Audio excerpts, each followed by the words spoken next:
प्राथमिक शिक्षकों की भर्ती के संदर्भ में सदन में सवाल पूछा गया। इसमें माननीय मंत्री जी द्वारा रटा रटाया जवाब दिया जाता है कि हमारे पास पर्याप्त शिक्षक हैं एवं शिक्षा मित्र अनुदेशक कार्यरत है, जिससे बच्चों और शिक्षकों का समानुपात मिल रहा है। विगत कई वर्षों में माननीय मंत्री द्वारा जो कभी 1,26,000, कभी 85,000, कभी 5100, 112 पद खाली होने का डेटा सदन में समक्ष प्रस्तुत किया जाता है, लेकिन उक्त पदों को भरने के लिए बेसिक शिक्षा विभाग द्वारा अभी तक कोई भी प्रभावी कार्रवाई नहीं की गई।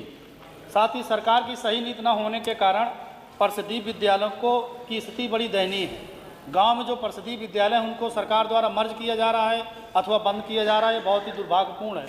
गांव के विद्यालयों को बंद किया जा रहा है, लेकिन जो मधुशालाएँ हैं उनको गांव-गांव में खोलने का काम उत्तर प्रदेश की सरकार द्वारा किया जा रहा है। माननीय अध्यक्ष जी, आज लगभग 20 से 25 लाख युवा डीएलएड सीटेड टेस्ट पास करके शिक्षक भर्ती का इंतजार कर रहे हैं, लेकिन कोई उत्तर प्रदेश से भर्ती ना निकलने के कारण उनको मजबूरी में दूसरे प्रदेशों की ओर जाना पड़ रहा है। माननीय अध्यक्ष जी, हमारे पास पर्याप्त मात्रा में शिक्षक और शिक्षा मित्र कार्यरत हैं, लेकिन इनको शिक्षा कार्य के अलावा जितने भी सारे काम हैं उतने पूरे काम शिक्षकों को दिए जा रहे हैं।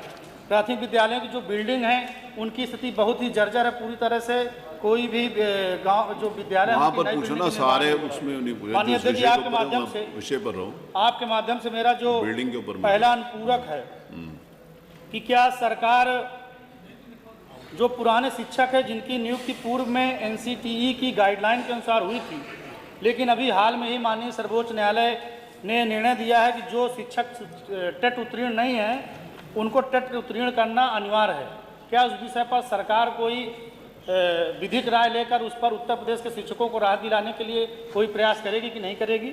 और आपके माध्यम से मानवर मेरा दूसरा प्रश्न है कि जो बेसिक शिक्षा में सर शिक्षा मित्र अनुदेशक कार्य कर रहे हैं, अनुदेशकों के मानदेय बढ़ाने के लिए माननीय न्यायालय ने भी निर्देश जारी किया है, तो क्या उत्तर प्रदेश सरकार शिक्षा मित्रों और अनुदेशकों को प्रति माह कम से कम 30,000 रुपये तक का मानदेय देने की व्यवस्था करेगी कि नहीं करेगी? है नहीं, लेकिन और आपकी अनुमति से जवाब देना चाहें तो दे दें।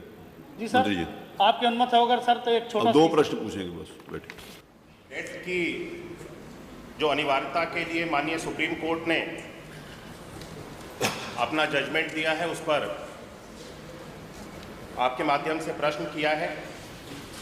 ये पूरे देश भर के लिए लागू है और इस संबंध में हम उत्तर प्रदेश की तरफ से उत्तर प्रदेश सरकार इसके लिए रिव्यू में पहले से ही जा चुकी है कि जो माननीय न्यायालय का निर्णय टेट को अनिवार्य करने का आया है उसको एक बार पुनः उस पर विचार कर लिया जाए।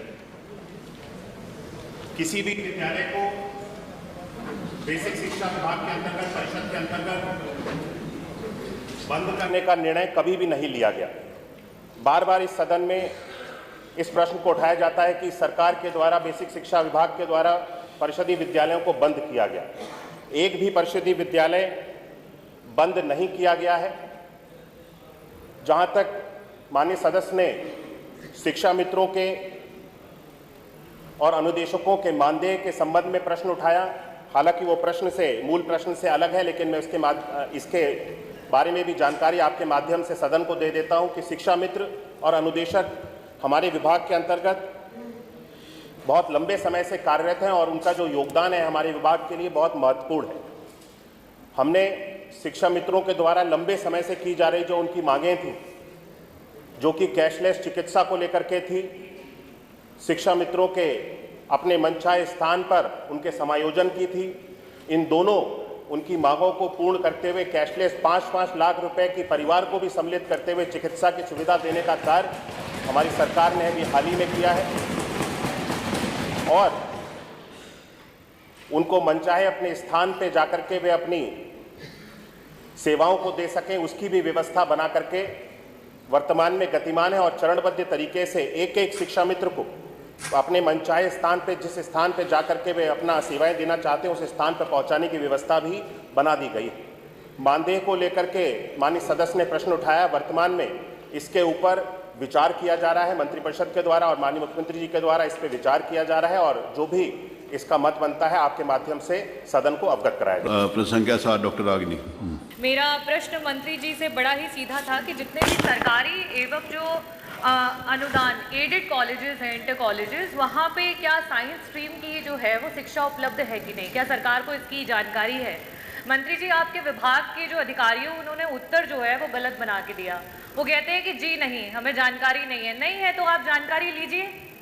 अध्यक्ष जी, यह सरकार रामराज की बात करती है और जब बच्चों की शिक्षा की बात आती है, मैं बच्चों की तरफ से सरकार को 2 लाइनों में ये कहना चाहूँगी कि श्री रामचंद्र कह गए सिया से ऐसा कलयुग आएगा, मेरे नाम से सत्ता पाकर सबको आंख दिखाएगा, धर्मों पर लड़वाएगा और जाति पर बंटवाएगा, गरीबों के बच्चों की शिक्षा को रौंदा जाएगा। सुन लीजिए, गरीबों के बच्चों की शिक्षा को रौंदा जाएगा। जो शिक्षा को पाएगा, जो शिक्षा को चाहेगा, उसको वो मार भगाएगा। पूरा करने दीजिए। और ऐसा करके, वैसा करके बस अपना मकसद पाएगा। मंत्री जी, बस अपना मकसद पाएगा। मेरा पहला जो प्रश्न